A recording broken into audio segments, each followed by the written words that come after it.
அப்படி திறக்கும் போது அந்த பக்கம் ஒரு சாமியார் போவார். உடனே என்ன பண்ணோம், ஃப்ரீயாக ஃபர்ஸ்ட் டீ அவர் கொடுப்பான். சென்டிமெண்ட்டாக டீ கடை திறந்த உடனே ஒரு சாமியார் போறார், முதல் டீ அவர் கொடுப்பான். அவரும் வாங்கி குடிச்சிட்டு போயிடுவார். அவரும் எதுவும் பேச மாட்டாரு, இந்த டீ கடைக்காரரும் எதுவும் பேச மாட்டார். இதே மாதிரி ஒரு 5 வருஷமா நடக்குது. கடை திறக்கும் போது கரெக்டாக ஒரு வருவார், டீயை கொடுப்பான். ஒரு நாள் கடை திறக்கிறாரு, அப்போ அந்த ஊர் ரவுடி ஒருத்தன் வந்துட்டான். ஏய், ஒரு டீ போடு. ஆனால் சொன்னா, இல்லை சார், டெய்லி முதல் டீ சாமியா இருக்கு, நான் அவசரமா போனேன், எனக்கு டீ போடு.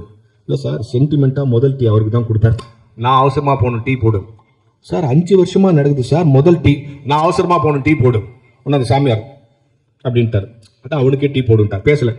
உடனே இவன் என்ன பண்ணா, அவருக்கு டீ போட்டு கொடுத்துட்டான். அந்த ரவுடி வாங்கி குடிச்சிட்டு அப்படி போனானே, ஒரு லாரி அடிச்சு செத்து போயிட்டான். உடனே டீ கடைக்காரன் என்ன நினைச்சான், இந்த சாமியார் தான் ஏதோ சாபம் கொடுத்தார் போலதுன்னு, என்ன சாமி இப்படி பண்ணிட்டீங்களேன்னா. அதுக்கு அந்த சாமியார் சொன்னார், நான் ஒன்னும் சொல்லியே, வந்ததுலேருந்து அவன் தான் சீக்கிரம் போகணும் சீக்கிரம் போகணும்னா சீக்கிரம் போயிட்டான். நம்ம வார்த்தைக்கு ஒரு பவர் உண்டு.